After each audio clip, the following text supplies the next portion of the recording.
Paano pa tiniyak ng mga apostol na talagang iisa lang ang tunay na iglesia o katawan? Epeso 4:4 ganito po nakasulat, iisa lamang ang katawan at iisa rin ang espiritu.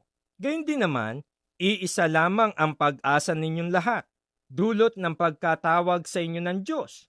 May isa lamang Panginoon, isang pananampalataya at isang bautismo, isang Diyos at Ama nating lahat. Siya'y higit sa lahat, gumagawa sa lahat at sumasa lahat.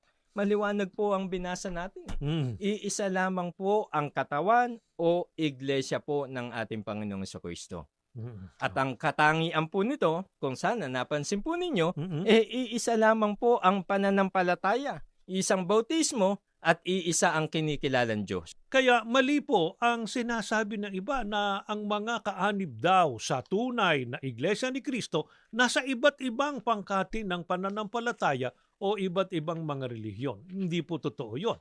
Ang totoo po na siyang dapat nating tanggapin ang nakasulat sa Biblia. Iisa ang katawan na makatwid. Iisa pong iglesia, iisang pananampalataya, iisang bautismo, iisa ang tunay na Diyos na kinikilala at sinasampalatayanan.